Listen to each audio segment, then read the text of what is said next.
Sick of sitting at your job, daydreaming about the life that you would have if you'd won that big jackpot? Do you want to design a life for yourself that you don't need to take a vacation from? Do you have a vision for your life that you just don't know how to make a reality? Next Exit Your Destiny is a witty, comical, yet straightforward guide that gives you common sense, easy to follow steps to make the life you dream of the life that you live. Get off of Unfulfilled Street, Unhappy Way, and Sunday Night Blues Boulevard and take the next exit towards your destiny today.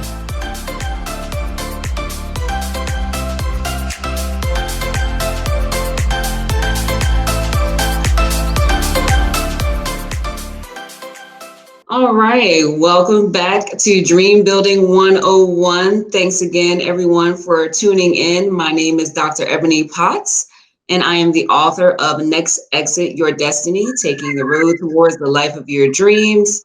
So again, this channel is all about dream building, finding your path, finding your way, and getting towards the life that you would like to live. And I have the esteemed pleasure of interviewing one of my SPFHS classmates, Mr. Tarik Davis. How you doing today, sir?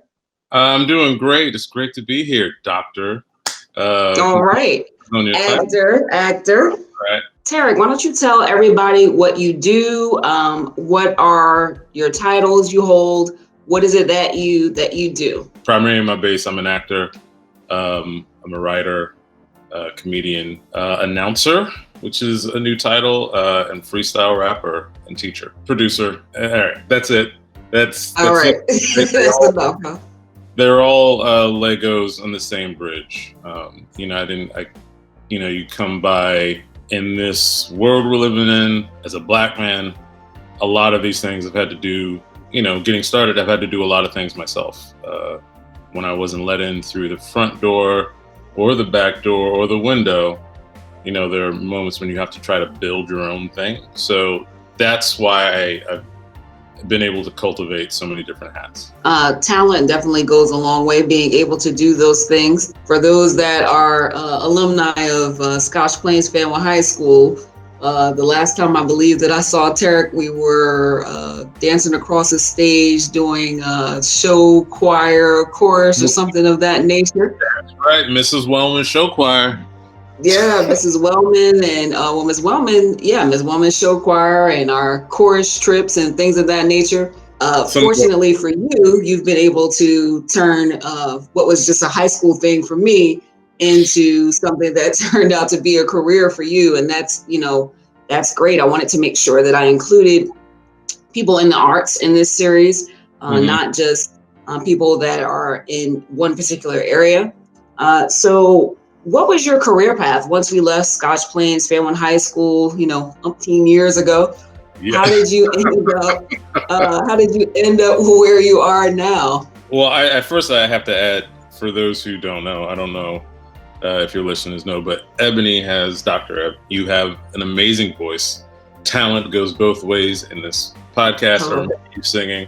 We had a lot of fun like that. Those trips were amazing. I mean, the thing for me was and why that time is very special for me, was because it was where I found out who I was. That stage specifically. I think about that stage often. I was riddled with anxiety before that, to the point where I couldn't really speak. I was really quiet. I was a very shy person. So that stage of Scotch Plains Fanwood High, first time I really did anything in front of people, and I didn't really look back. And so after high school, that was there was a bit of my first year. I went to St. John's University. Was not really sure what I was going to do, but the drive of getting back on stage was extremely real, and there really wasn't a path there at St. John's. So I transferred to Rutgers University. I had to make a deal with my folks that I wasn't going to get an MFA because they weren't, with Black parents, and they're like, you got to get a job. So I get a degree in something you can get a job in. So The deal for them was that I'd get a college degree, but what I was doing in actuality was every chance I could get, every backdoor I could get into, backdoor theater class I can get into without being an MFA major. I joined a comedy troupe. I was always performing, and that was where my heart led. And so by my junior senior year, there's a theater in New York that me and a good friend of mine, who was my roommate, we'd travel, come from New Jersey, and we go all the way to UCB Theater in New York, which was at the time 122nd and 7th. And they were a training center, and it was a space where a whole bunch of comedians like Amy Poehler, who was one of the founders of the place, was performing, and so many names in the underground comedy scene. But that's kind of where I cut my teeth. And by my senior year, I was performing there full time and doing comedy, doing sketches, doing plays wherever I could in the city. Yeah, I was in Amsterdam for like 3.5, 4 years and came back. It's a significant chunk. It's a title. It's the reason I have a job now. It was where I met my sister, Amber Ruffin. It's like, to describe it to your listeners, it's where I met Jordan Peele and we became friends, and Seth Meyers, Jason Sudeikis, Ike Barinholtz. If you're in the comedy world, some of these names are very well known to you. If you're not, some of these names are still very well known to you. But think of it like a boot camp, a comedy boot camp. You're doing shows 7 nights a week. High wire acts. It's with I learned a lot. And then, I came back to the States and, had to struggle for about a good decade. So that required me, again, doing everything I could. The fortunate byproduct of that was that I worked at so many different tools.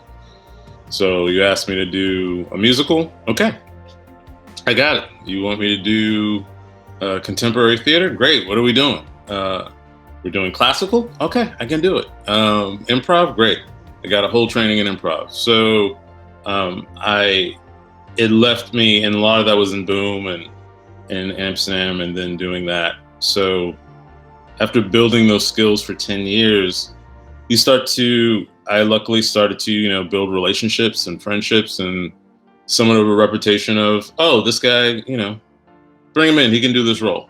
And so that's a very, I guess, condensed answer as to what my journey post Scotch Plains Fanwood High School was. Well, obviously, everyone, no matter what kind of field you go into, everyone has those moments of struggle and, kind of sink or swim. And obviously it paid off continued success for you as well, but it obviously has paid dividends. I was sitting with my father-in-law in the family room the other day and watching TV with him, and I saw a movie come across the screen and Nicole Kidman was on the screen, and I was like, wait a minute, that's my boy Tarik. So what's the name of the movie? I'm sorry. It's the HBO miniseries The Undoing. I believe last year. Mm-hmm. That was in the before times. That was, I sent an audition in from tape, and I got cast in the role. And I've, the past few years, I've been doing a lot of TV. I've been doing a lot of TV for, I'd say, since 2007, 2009, around there. But small stuff, or Blink and You'll Miss Me, or it's a commercial, and So I'm sure that when you came back from Amsterdam and, after kind of going through that boot camp and working with so many influential people and learning so much, and when you came back to the States and things didn't exactly pick off where, they left off for you in Amsterdam, right. One of the chapters in my book is about fear. And, fear is definitely not, for little kids only, as an adult, if you're in any kind of field that you care about, if you have people that you care about, you have things that you care about, when you start to face those bumps and molehills and things of that nature, right. Fear definitely can enter in. How did you work through that, and how did it rear its ugly head for you during some of your transitions? Well, I think fear for me reared its ugly head with the other F word that I had to learn to make my friend, and that was failure. Being utterly afraid of failure. But, at the time, my partner and my girlfriend, we've been together for 14 years. We were broke.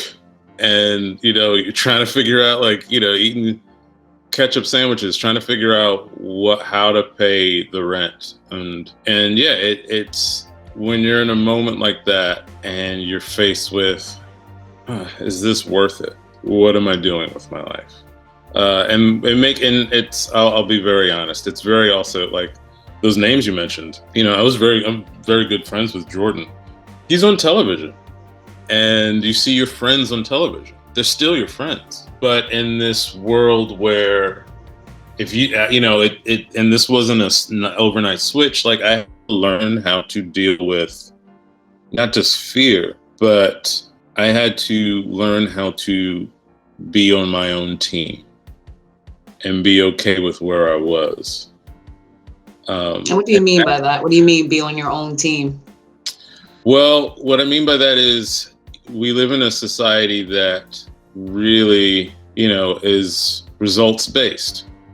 Especially, I didn't get into this to be a celebrity or to be rich. That was something I had to, that's mining. You have to be on your own team and find that out.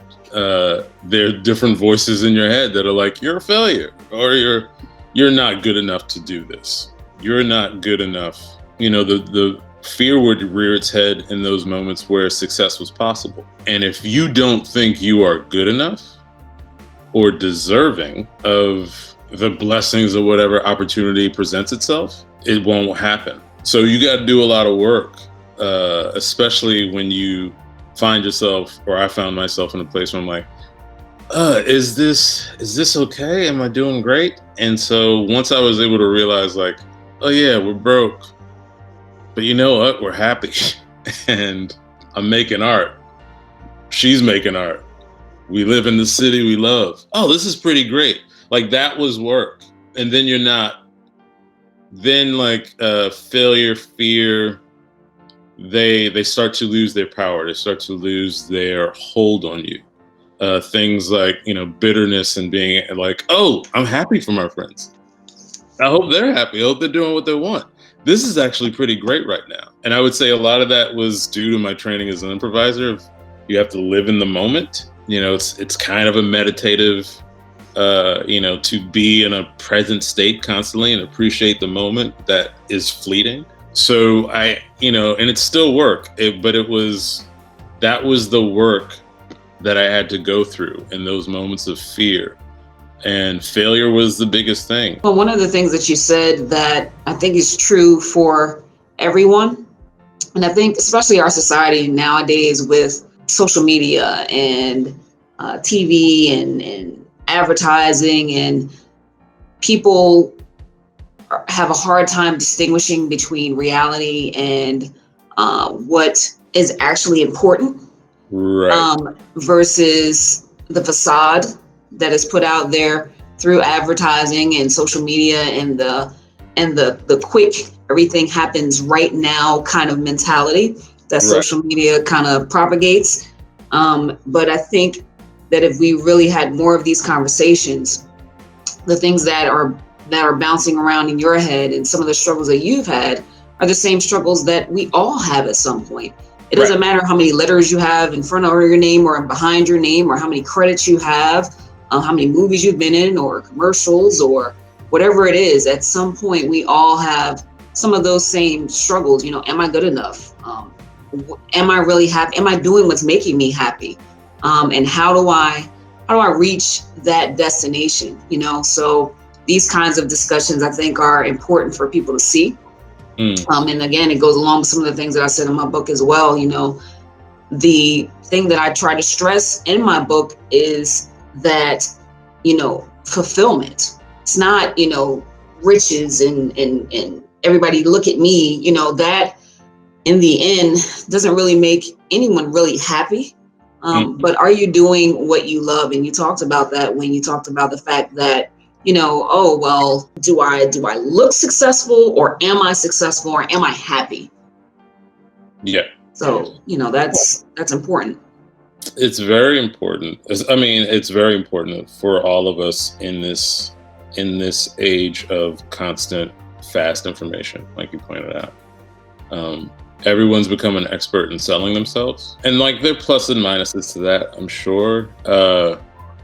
For me, as someone who, I still have those pangs of anxiety, walking into, it's very bizarre that I make my living being in front of people. But when I'm not doing this, I like being home and like having all that shut off as much as I can, and so, yeah, I think having that time to get to mind yourself and like mine like a miner, like getting to, it takes a lifetime to be masters in who we are. So how are we going to start selling ourselves if we don't know who we are? Like, it's powerful. It's true. That's what I'm always trying to figure out. And so trying to take time and just be like happy with what you got now. If you could speak to someone out there who might be just getting started on their path towards their best life, what would you say to them? I would say don't impress yourself. Do it for you. Do it for, if it helps, do it for 5-year-old you. One of my earliest memories is being in a movie theater. I still remember the first movie I saw, and ever since that moment, some of my happiest memories are watching movies with my parents and with my friends, and always wanting to be in one, like wanting to literally jump off from my seat and jump through the screen. So the fact that like 5-year-old me still gets excited or elated, and I felt the same way when I would watch theater as a kid, like parents taking me to shows and being like, oh man, those people are having so much fun. I could never do that. I'm too shy. I'd crumble. And so the fact that I haven't crumbled yet, there's still a part of me that gets very excited and lit up by the fact that I get to wake up and do that. That's awesome. Or try to, at least. It's still a work in progress. 5-year-old me wanted to help people. I wasn't sure exactly how. So the path to education, and this is a type of education that I didn't necessarily think that I would be taking part in, but it's still doing the same thing that does make my heart happy. That's fantastic. Congratulations. I'm so happy for you. Like, that's Thank what's you. up. Yeah, if it wasn't this, I probably would have tried to be a Thundercat. So I think well, yeah, at some point I definitely thought I was Shatara, so I definitely understand. Come on. Anything else you want to add, or any questions for me? So yeah, I haven't seen you. I think the last time I saw you was our high school reunion. Yeah, that is correct. I almost forgot. But yeah, I'm fascinated by your journey, and like, I'd love to read your book. But like, so with this series that you've started, like, do you have an end goal? Do you still have that thing that you're trying to accomplish? I originally started the series because the book is all about dream building, finding your path to fulfillment. And it's one thing every differently. And again, that's something that I learned as an educator. I was in education for almost 20 years. So that being my background, I know I wanted to give people some kind of concrete steps to finding their path. And that's what my book is about. Sprinkled with some humor, and I didn't want it to be just a dry, step 1, step 2, Right. So that's really what the book is about, but everyone doesn't learn things the same. So what I wanted to do with this series was to offer people concrete examples of different people that have embarked on this similar journey, whether it's in the same field that they're looking at, or a field that maybe, at some point they feel as though, I want to do that, but I can't do that, or I don't know how. And perhaps they would hear something from someone in this series that would make them go, I had that same experience, or those are the same thoughts that I've had, and perhaps this person is doing it or trying or falling and bumping, but still going, bumping their head, and maybe I can do the same. So that's the end goal of this series as well. I have to ask, what was so there's a shift that happened for you. Definitely. You don't have to, I hope it's not too personal, the question, but what was the shift? I was in education, on the path to, I was an assistant principal, and I wasn't sure that I wanted to be a principal, to be honest with you, even when I took a principalship. I just, okay, this is the path, this is where I'm supposed to go. And I knew the things to do, the check boxes to do, but I was not, it was no longer filling my cup. I love working with students. I love working with teachers. I like education itself. But as when I did my first interview, I spoke with someone that also was an educator and spoke about whole school reform, and the way that whole school reform has kind of taken hold in education has taken some of the oomph out of it for me. Yeah. And I knew that years ago, but I didn't know it at the same time. Right. So, as I continued to progress through education, I knew that I needed to do something else. Wasn't quite sure exactly what I wanted to do. Right. And throughout that process, I was something was tugging on me to write. And I'm like, I'm not a writer. I'm not a writer. I am an education major. I'm an administrator. This is what I do. Not a writer. But through some different things that happened in my life, I said, okay, well, something keeps telling me to write, so I'm going to write. And as soon as I picked up, not really the pen, but as soon as I started typing and writing, it just kind of flowed, and that, as well as this series, is kind of how we ended up here. Well, good on you. That's congratulations for discovering that path and walking the path to fulfillment. Oh, thank you very much. I'm trying to inspire other people to do the same. I mean, if there is a purpose for us to be here, right? It's to, we're all just kind of, sometimes I feel like, that when you can't find your way out in the dark and you're doing this thing with your hands and reaching out, and like, some of us find matches, some of us find light switches, some of us find flashlights. Whoever does that has the burden, the blessing, the responsibility, whatever word you want to choose, to show others the way. And sometimes that way is just for us to find, That's true. So where can anyone who is watching see you in action? Do you have any upcoming projects that you want to let people know that you can talk about? Certainly. I think the most regular space you can find me, I'm the announcer, co-host on the Amber Ruffin show on Peacock. It's NBC's streaming channel, and Amber's the first Black woman to be a late night host. Awesome. Just got named by Variety as one of the top 10 shows of 2020. Woohoo! But you can find me there regularly. I'm also in the administration and facilitator and performer with Freestyle Love Supreme, and we have an academy. I'm one of the administrators in the academy, and so we perform, and we also teach and give workshops. If you're not aware, Freestyle Love Supreme was founded by Lin-Manuel Miranda. There's a documentary, We Are Freestyle Love Supreme, on Hulu. I made my Broadway debut with them last year. Congratulations. Thank you. It's an amazing group of people. David Diggs, Lin-Manuel, Karsh, Anthony Veneziali.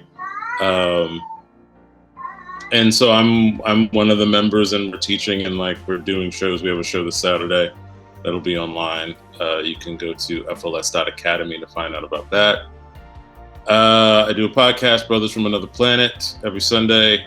Follow me on Instagram or Twitter to find out about that. You can find me at Tarik R. Davis on both Twitter and Instagram. Well, we'll make sure that we put all of that in the comments so that people can definitely follow you. I thank you so much. So many nuggets of information and, just inspiration you've dropped in our short time together. Definitely enjoyed catching up. It's so good to see you. Likewise. I wish you all the success in the world. I hope to continue to see you more and more on TV doing what you love. I appreciate that. I'm back at you tenfold. This has been a pleasure. Thank you so much. All right. Thank you, Tarik. Thank all right. you. And everyone, if you've enjoyed what we've talked about today, go ahead and hit that subscribe and like button, and we'll see you back on our next episode. Bye, everybody.